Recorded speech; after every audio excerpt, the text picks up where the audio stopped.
सभी को नमस्कार। मेरा नाम तदक नालो। तो आज हम गया था अरुणाचल प्रेस क्लब में हमारा प्रेस कॉन्फ्रेंस देने के लिए, लेकिन वहाँ पहुँचते पहुँचते जितना मीडिया वहाँ का पार्टनर से सब जा चुका था। तो then we went to the Arunachal digital press club.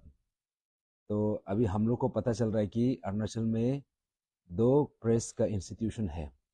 तो एनीवे आज यहाँ पे आने का बहुत इम्पोर्टेंट रीज़न है। इसका रीज़न ये है, कल गणतंत्र दिवस है। That means 76th Republic day of India हम सेलिब्रेट करने जा रहे हैं। तो कल का दिन इसलिए इम्पोर्टेंट है क्योंकि इसको हम हर साल हमारा रिपब्लिक डे का हिसाब से भी सेलिब्रेट करता है, और ये दिन जो है हम सब के लिए एक रिमाइंडर है कि हमारा पावर क्या है। तो गणतंत्र दैट मीन्स रिपब्लिक का डेफिनेशन क्या है? रिपब्लिक का डेफिनेशन ये है कि सुप्रीम अथॉरिटी जो है, सुप्रीम पावर जो है, हम जनता का हाथ में है। तो ये जनता का हाथ में, जनता का आवाज में ये पावर कैसा है? जब हमारा कॉन्स्टिट्यूशन, हमारा जो ये का इंडिया का जो लॉ है, the law of the land, हम सबको एम्पावर किया है कि हम अपना जो रूल है, अपना कानून है, जो हम खुद बना सकते हैं। हम अपना फ्यूचर हम खुद डिसाइड कर सकते हैं। तो ये बात मैं इसलिए बोल रहा हूँ, 76th रिपब्लिक डे, इससे पहले 75th था, 74th था, और 2022 से लेके 2025 अभी आ गया है। तो पिछले 3 साल में हमने बहुत कुछ देखा है। तो इसी समय में हमारा जो एक ब्रदर है, लेट ग्यामर पादंग सर, तो हर साल हमने देखा है जब भी रिपब्लिक डे होता है या फिर इंडिपेंडेंस डे होता है या फिर स्टेटहुड डे होता है, जब स्टेट का कुछ इम्पोर्टेंट ओकेजन आता है या फिर नेशनल इम्पोर्टेंस कुछ ऐसा कुछ ओकेजन आता है, तो उसमें जितना भी हमारा सोसाइटी में अगर किसी ने कुछ कंट्रीब्यूट किया है for the greater interest of the society, तब उसमें हमको ये देखने को मिलता है कि दे आर रिकॉग्नाइज्ड। लेकिन अभी 3 साल हो गया, 2022 से 2025, तो अभी तक हमारा जो स्टेट का फर्स्ट विशल ब्लोअर ग्यामर पादंग सर को अभी तक रिकॉग्नाइज किया नहीं है स्टेट गवर्नमेंट ने। तो हमने बहुत देखा है, इसी बीच में इतना ओकेजन्स गया है। तो यहाँ में हमने इतना भी देखा है कि यहाँ पे ग्यामर पादंग सर का उस समय में जब पेपर लीकेज का जो इशू था, तो उस समय में जो वहाँ का जो आयो, जिन्होंने केस को रजिस्टर करने के लिए भी रेडी नहीं था, उसको भी गोल्ड मेडल दिया जाता है। लेकिन जो ये इशू को मरते दम तक उठाया है, अंतिम सांस तक ये इशू को पकड़ के लड़ा है, अभी तक उसको रिकॉग्नाइज किया नहीं है। तो आज मैं इसलिए यहाँ पे आया हूँ, to remind to the people of Arunachal, to remind to the government of Arunachal कि हमारा बीच में ऐसा एक शख्स हमारा बीच में उभर के आया, जिन्होंने अपना पूरा जो सुप्रीम सेक्रीफाइस है वो दिया है, लेकिन अभी तक उसको गवर्नमेंट ने फॉर्मली रिकॉग्नाइज नहीं किया है। तो अभी तक उसको गोल्ड मेडल भी नहीं दिया है, अभी तक उसको इन एनी फॉर्म उसको रिकॉग्नाइज नहीं किया है। और उसका जो अंतिम इच्छा था, the statue of honesty, that has not been ensured. तो इसी को लेके बहुत सवाल खड़ा उठता है। हमने ये उम्मीद किया था कि जब सरकार ने, जब भी होता है तो ग्यामर पादंग सर को सब अप्रिशिएट करता है, but where is the actual recognition? तो ये गणतंत्र दिवस में हम इसलिए ये चीज को रिमाइंड करने के लिए आया है, बिकॉज कल भी एक इम्पोर्टेंट ओकेजन है। तो कल जो है ग्यामर पादंग सर का जो कंट्रीब्यूशन है, जाते जाते उन्होंने जो इतना बड़ा सेक्रीफाइस करके गया है, तो उसको रिकॉग्नाइज करने का समय आ गया है।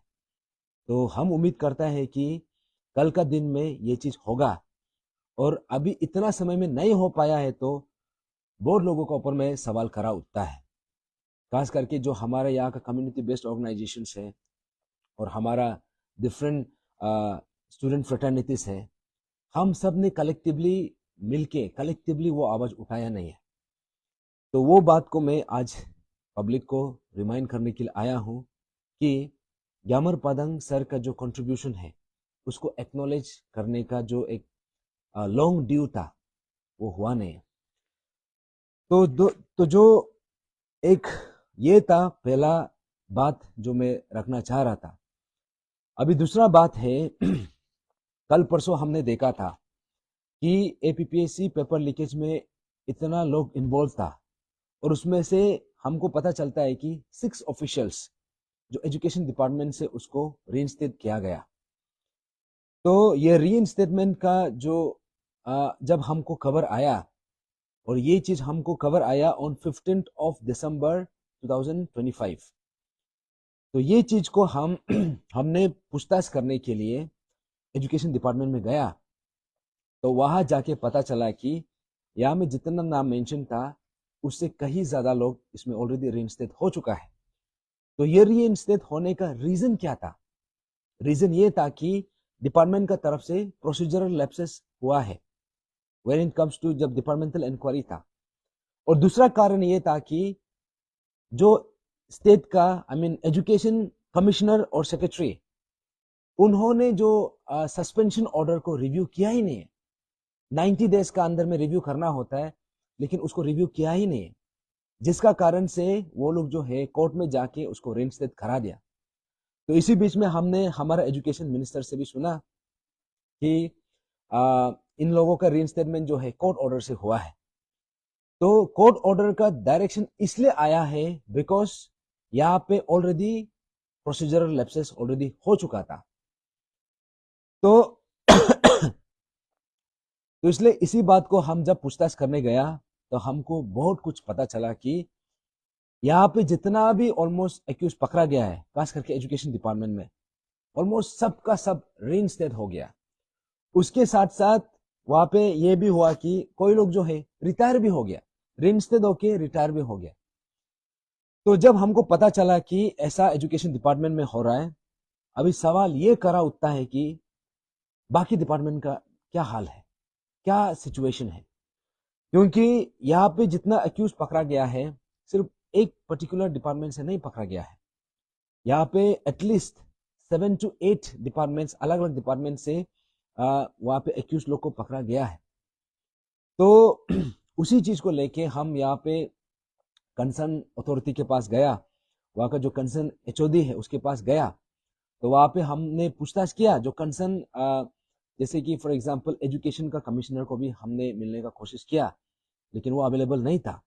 लाइकवाइज हमने पीडब्ल्यूडी का कमिश्नर को मिलने का कोशिश किया, अंडर सेक्रेटरी को मिला, आरडब्ल्यूडी का अंडर सेक्रेटरी को मिला, और वैसे ही बाकी डिपार्टमेंट लोगों को भी हमने पूछताछ किया, लेकिन हमको अभी तक वहां से कुछ भी रिस्पॉन्स सही से नहीं मिला। तो एक चीज ये पता चला है कि यहाँ पे डिपार्टमेंटल जो प्रोसीजरल लैप्सेस है ये हर डिपार्टमेंट में है, सिर्फ एजुकेशन डिपार्टमेंट में नहीं है। तो इसी बात को लेके अभी हम लोगों को पता चलता है कि यहाँ में जो तकेत जरंग है, जो प्राइम एक्यूज्ड तकेत जरंग का डिपार्टमेंटल प्रोसीडिंग्स अभी तक कंप्लीट भी नहीं हुआ है, 3 साल हो गया।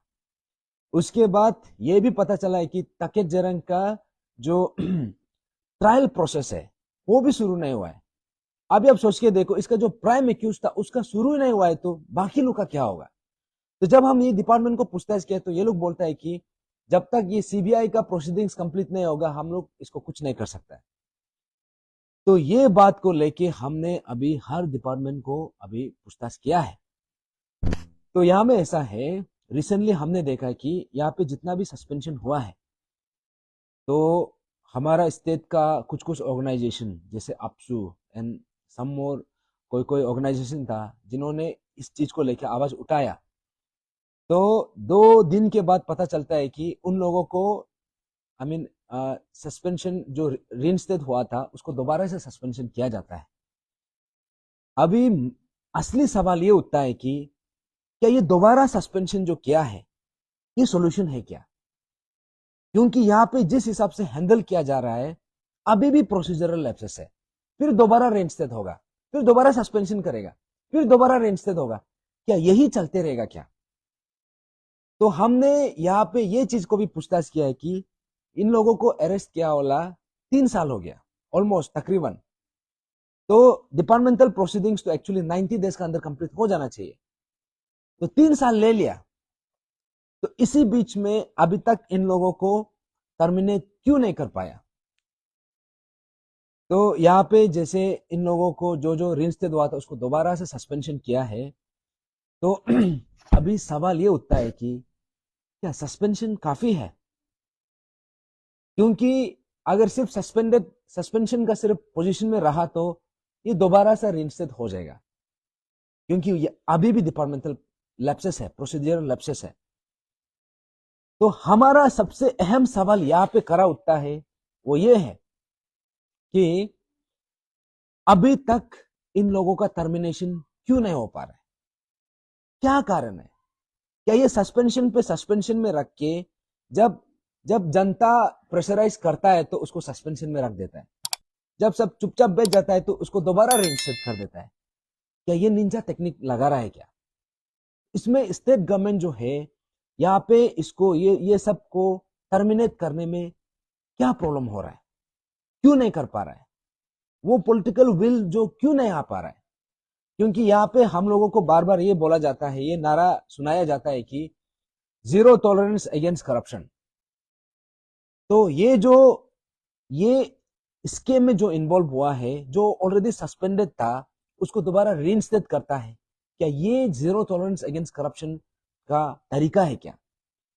और जिस हिसाब से हम लोगों का ऊपर में इतना पुलिस प्रशासन को यूज करके, पूरा स्टेट का मशीनरी को यूज करके हम लोगों को दबाने के लिए जो कोशिश किया था, इनफैक्ट हम लोगों को दबाया भी है, बहुत बुरी तरीका से सप्रेस किया है।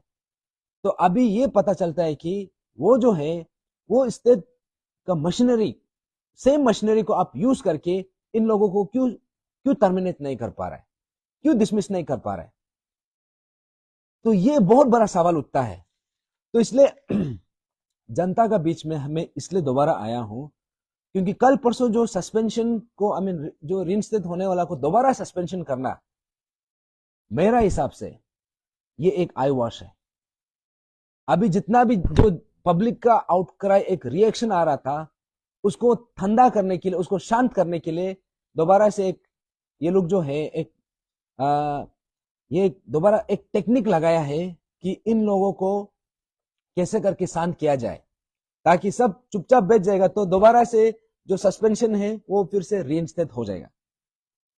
तो सवाल ये उठता है कि ये जो जितना भी पकड़ा गया है, इन लोगों का टर्मिनेशन होने में तकलीफ क्यों हो रहा है, क्यों टर्मिनेट नहीं हो पा रहा है, और क्यों टर्मिनेट नहीं किया जा रहा है? ये पहला सवाल है। क्योंकि यहाँ पे जो भी ऑर्गेनाइजेशन, जैसे अपसू लोग ने जो डिमांड किया या फिर बाकी ऑर्गेनाइजेशन जो भी डिमांड किया, हमारा मानना यह है कि सिर्फ सस्पेंशन करना वो सॉल्यूशन नहीं है। इन लोगों को डिसमिस भी करना पड़ेगा, इन लोगों को टर्मिनेट भी करना पड़ेगा, तब जाके एग्जाम्पलरी पनिशमेंट का जो बेंचमार्क है तब सेट होगा। लेकिन अभी तक तो इन लोगों को टर्मिनेट नहीं कर पा रहे। और अब यहाँ पे जितना भी डिपार्टमेंट्स है, जहां जहां में एक्यूज इन्वॉल्व था, हम खुद जाके, हमारा team Arunachal front, tribal front, हम जाके हर डिपार्टमेंट में जाके पूछताछ किया है, लेकिन वहां से हम लोगों को कुछ भी अच्छा सही से अपडेट मिला नहीं। तो अभी जनता, आम जनता, हर अरुणाचली को ये बात को समझना है कि ये जो सस्पेंशन कल परसों जो किया है, ये एक जुमला है, ये एक आई वॉश है। ये सिर्फ हम लोगों को शांत करने के लिए, चुप करने के लिए ऐसा स्टेप उठाया है, and that is not enough. इन लोगों को इमीडिएटली डिसमिस करना चाहिए, फर्स्ट। और दूसरा बात यह है कि इन लोगों का जो रीइंस्टेटमेंट जो है, सस्पेंशन हुआ था इन द ईयर 2022 और रीइंस्टेट हुआ है in the month of October 2024। और हमको कब पता चला कि ये लोग रेइंस्टेट हुआ है? In the month of January, कल परसों 15 जनवरी 2025। दैट मीन्स 4 महीना पहले ये लोग ऑलरेडी रेइंस्टेट हो चुका था। और कोर्ट वर्डिक्ट के हिसाब से ये लिखा है कि रेइंस्टेट होने का बाद भी अगर सरकार चाहे तो, जो कंसर्न अथॉरिटी चाहे तो उसको दोबारा से सस्पेंशन कर सकता है। लेकिन हमारा जो कंसर्न अथॉरिटी है उन्होंने इसका एक्सरसाइज नहीं किया। 4 महीना तक उन लोगों को कुछ एक्शन लिया ही नहीं है। तो बाय गॉड्स ग्रेस, फॉर्चुनेटली हम लोगों को जब न्यूज़पेपर में ये खबर हम लोगों को पता चलता है, by the all the credit goes to हमारा अरुणाचल टाइम्स का एडिटर, ब्रेव एडिटर है ये बेंगिया आजुम सर। जब बेंगिया आजुम सर ने इसका खुलासा किया तब हमको पता चलता है कि जो जो ऑलरेडी सस्पेंडेड था उन लोगों को रीइंस्टेट किया गया। अगर यहां में खुलासा नहीं होता तो अभी जैसे चल रहा है ऐसे ही चलने देना था। तो मेरा डाउट ये है, हमारा अप्रीहेंशन ये है कि अभी बाकी डिपार्टमेंट का क्या हाल हो रहा होगा। जो जो आरडब्ल्यूडी में पकड़ा गया उन लोगों को रीइंस्टेट किया गया है क्या? क्योंकि इसका कुछ खबर नहीं मिल रहा है। पीडब्ल्यूडी में जो जो इन्वॉल्व था उन लोगों का दोबारा रीइंस्टेट किया गया है क्या? नहीं मिल रहा है। होम डिपार्टमेंट में जो जो इन्वॉल्व था उन लोगों को दोबारा रीइंस्टेट किया है क्या? खबर नहीं मिल रहा है। हम अभी सिर्फ बात कर रहे थे, सिर्फ एजुकेशन डिपार्टमेंट को लेकर बात कर रहे हैं। एजुकेशन डिपार्टमेंट में हम लोगों को फिर से आईना दिखा दिया है कि कितना फ्लो से ये डिपार्टमेंटल प्रोसीडिंग्स, जो एंटायर जो प्रोसेस है, इसमें इतना ज्यादा फ्लोस है, इसमें इतना ज्यादा प्रोसीजरल लैप्सेस हुआ है। तो अभी सबसे अहम सवाल ये उठता है कि 4 महीना तक जब ऐसा दोबारा रीइंस्टेट होता है तो रीइंस्टेटमेंट होते समय किसको खबर होता है? सबसे पहले एजुकेशन का कमिश्नर को पता होगा ये रीइंस्टेट हो रहा है, क्योंकि वही ऑर्डर में साइन करेगा रीइंस्टेटमेंट का। सेकेंडली, एजुकेशन सेक्रेटरी को पता होगा कि ये दोबारा रीइंस्टेट हुआ है। उसके बाद एजुकेशन डायरेक्टर को पता होगा। तो अभी हमारा क्वेश्चन ये है कि 4 महीना तक एजुकेशन कमिश्नर मिस्टर अमजद तक अब कर क्या रहा था? जब यहाँ पे न्यूज़पेपर में छपता है, जब पब्लिक आउटक्राई होता है, तब जाके एक्शन लिया जाता है। तो ये अभी ये सवाल उठता है कि एजुकेशन कमिश्नर को का ऊपर में उसका ऊपर में एक्शन क्यों नहीं लिया जाना चाहिए? स्टेट गवर्नमेंट अगर इतना सीरियस है, जहां कहीं भी घूमता है बोलता है कि हम लोग कंसर्न है, हम लोग सीरियस है, तब तो यहाँ पे इन एक्शन एजुकेशन कमिश्नर का जो लैक ऑफ एक्शन, 4 महीना तक एक्शन नहीं लेने का, अभी एजुकेशन कमिश्नर को इमीडिएटली उसके ऊपर में एक्शन लेना चाहिए। उसके बाद एजुकेशन सेक्रेटरी का ऊपर में एक्शन लेना चाहिए, एंड देन एजुकेशन ये का डायरेक्टर का ऊपर में, क्योंकि इन लोगों ने सही से जो एक्शन उस समय में जो भी मेजर्स लेना चाहिए था वो लिया नहीं है। तो खास करके यहाँ पे एजुकेशन कमिश्नर जो है, यहाँ पे the commissioner is the culprit.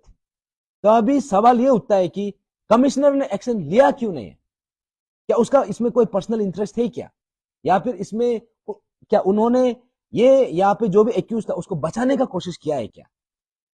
तो एजुकेशन मिनिस्टर से, ऑनरेबल सीएम सर से अभी हम सबको यह सवाल करना है कि एजुकेशन कमिश्नर के ऊपर में एक्शन क्यों नहीं ले रहा है, फर्स्ट।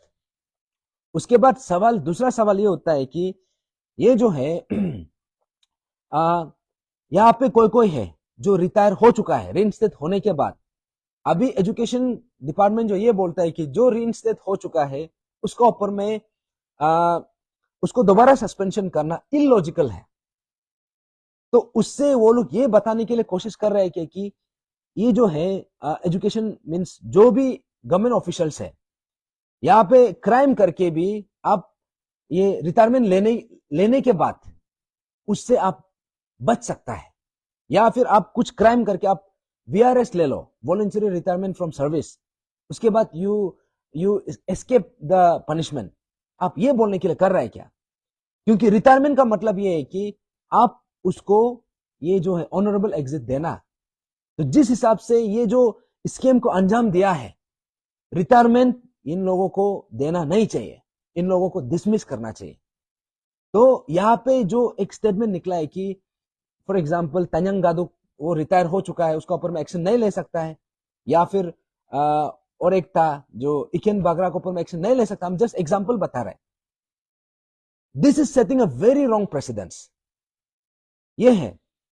उसके बाद हम लोगों को ये भी एक बहुत बड़ा सवाल उठता है कि डिपार्टमेंटल प्रोसीडिंग्स में अगर इतना लैप्सेस हुआ है, तो ये डिपार्टमेंटल प्रोसीडिंग्स में हु वर इन्वॉल्व, कौन कौन से ऑफिसर्स इन्वॉल्व था, ये मेन सवाल उठता है। तो इन लोगों के ऊपर में क्या एक्शन लिया जाना चाहिए, क्योंकि एजुकेशन डिपार्टमेंट ऐसा किया है, तो अभी हमको मेरा डाउट ये है कि अभी बाकी डिपार्टमेंट में भी ऐसा हुआ होगा। तो इसमें कौन कौन से करेक्टिव मेजर्स इसमें लेके आना है, ये है सवाल। तो इसलिए अभी आज यहाँ पे आने का, आपसे बातचीत करने का इसलिए था। आज एक्चुअली मैं अरुणाचल प्रेस क्लब गया था, लेकिन वहां पहुंचते पहुंचते जितना भी मीडिया वहां का मेंबर्स है सब जा चुका था। उसके बाद मुझे अरुणाचल डिजिटल प्रेस क्लब में जाना पड़ा। तो यहाँ पे ऐसा है, इतना सीरियस मुद्दा, और इसमें ये जो है समवेयर इसका जो अभी जो इम्प्लीकेशंस हो रहा है, अभी जो हम लोगों को दिखाई दे रहा है कि जो सस्पेंडेड था उसको रीइंस्टेटमेंट हो रहा है, प्रोसीजरल लैप्सेस हो रहा है, इसका एक ही इंडिकेशन है कि जो इशू था, जो इशू को हम लोगों ने 2022 में उठाया, वो इशू को अभी तक सही तरीका से उसको एक लॉजिकल आउटकम में लेके नहीं आया, जिसका कारण से ये एक एक करके जो सिम्टम्स है एक एक करके दोबारा निकल रहा है। तो अभी बहुत बड़ा सवाल उठता है कि जो एक्चुअल इशू क्या है, यहाँ पे एक्चुअल मेजर्स क्या है। जो पहले हम लोगों ने 2 साल से, मोर देन 2.5-3 ईयर से हम लोग इशू को उतारा था, वो इशू जो समवेयर वो दब के रह गया। समवेयर उसको हम लोगों ने जिस हिसाब से उठाने का कोशिश किया, हमने इतना यहाँ पे सब कुछ करके देखा, लेकिन somehow the issue left unfulfilled। तो इसलिए हमने Arunachal frontier tribal front form करने का भी रीजन यही है। जो इशू रह गया था, वो इशू को दोबारा से टेकअप करना और दोबारा से सरकार को सवाल करना। तो आज मैं इसलिए यहाँ आया हूँ क्योंकि कल परसों का जो डेवलपमेंट था, जहाँ पे जो रीइंस्टेट हो गया उसको दोबारा से सस्पेंशन करके पब्लिक को ये मैसेज जा रहा था कि सरकार सीरियस है। लेकिन ये बात को मैं क्लियरली बोलना चाहता हूं, सरकार सीरियस नहीं है। सरकार इसलिए सीरियस नहीं है क्योंकि इन लोगों को सस्पेंशन किया वाला ऑलमोस्ट 3 साल हो चुका था, लेकिन उन लोगों को अभी तक डिसमिस किया नहीं है, उन लोगों को अभी तक टर्मिनेट किया नहीं है। अगर सरकार सीरियस होता तो अभी तक सबका सब टर्मिनेट हो चुका होता। ये पहला बात है। और दूसरा बात यह है, जो हमारा इशू है इतना समय से जो पेंडिंग था, यहां पे हमको हर बार आके बोलना पड़ रहा है कि ये रह गया, वो रह गया। आई मीन लाइक ये जो है जितना भी इश्यूज है ये पब्लिक डोमेन में है, और if the government is actually serious, यहाँ पे बार बार आके बोलने को हमको क्यों मजबूर कर रहा है।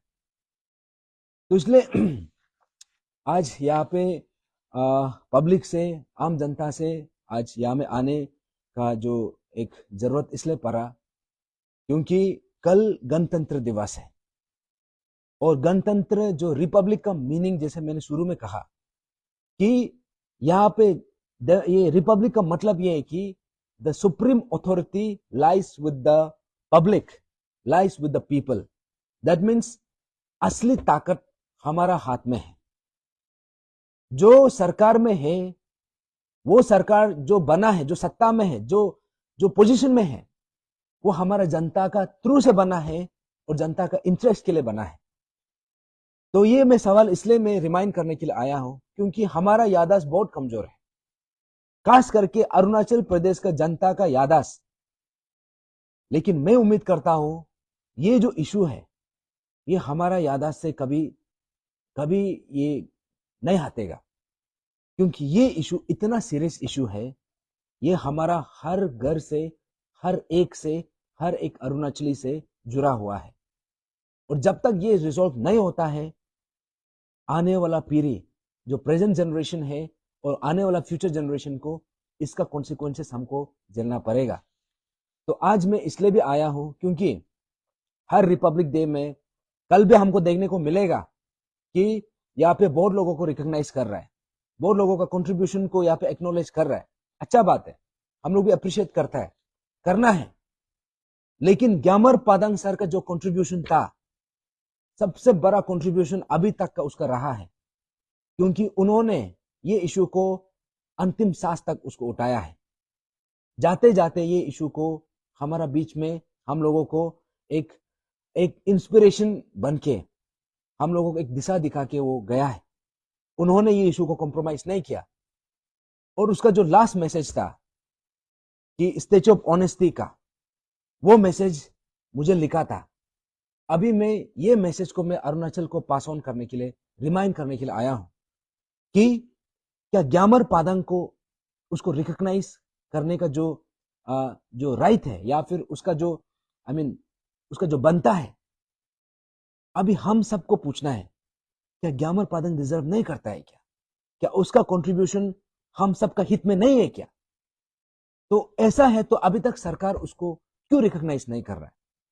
और यहाँ पे ये भी सवाल उठता है कि जितना भी यहाँ का कम्युनिटी बेस्ड ऑर्गेनाइजेशन है, निशी एलिट सोसाइटी है, गलो वेलफेयर सोसाइटी, तगिन कल्चरल सोसाइटी, आदि बने कबंग, तनी शुपुन दुपुन, वैसा ही इतना ज्यादा कम्युनिटी बेस्ड ऑर्गेनाइजेशन है, क्योंकि अरुणाचल में more than 25 major tribes and almost like 25 major tribes और मोर देन 100 सब ट्राइब्स। तो हर कम्युनिटी का हम लोग का अपना कम्युनिटी बॉडीज है। तो क्या हम लोगों का रेस्पॉन्सिबिलिटी नहीं है क्या?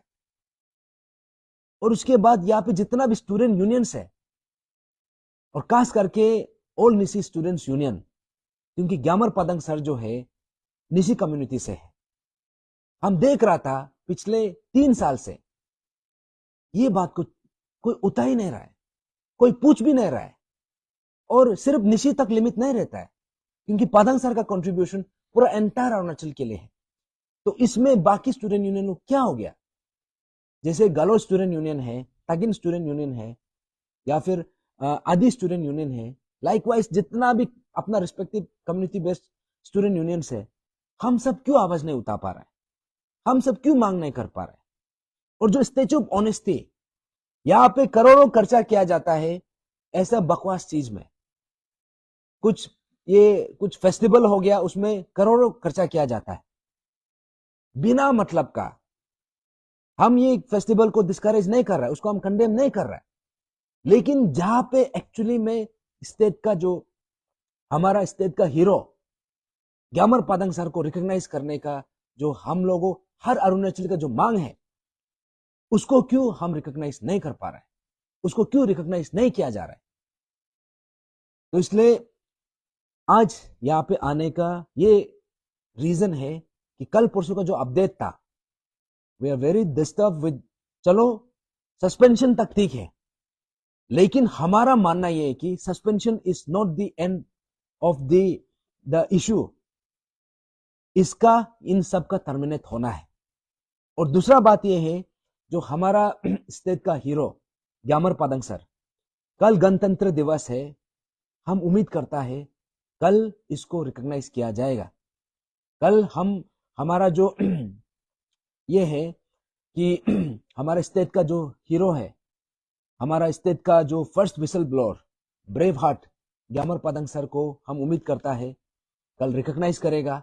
और क्योंकि ये चीज को हम हर ओकेजन में जब तक नहीं होगा, हम रिमाइंड करते रहेगा कि ग्यामर पादंग सर ने हम सबके लिए इतना बड़ा कंट्रीब्यूशन किया है, लेकिन अभी तक उसको रिकॉग्नाइज किया नहीं है।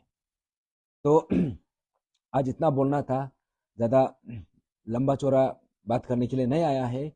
ये एक इम्पोर्टेंट मैसेज, ये एक इम्पोर्टेंट बात आप सबसे बोलना था।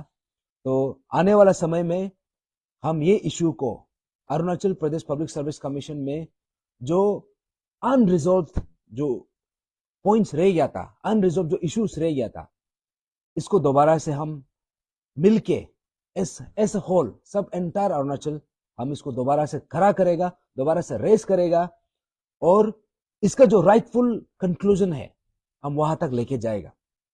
तो इतना बोल के कल का जो गणतंत्र दिवस, जो रिपब्लिक डे है, आप सबको एडवांस में सबको हैप्पी रिपब्लिक डे।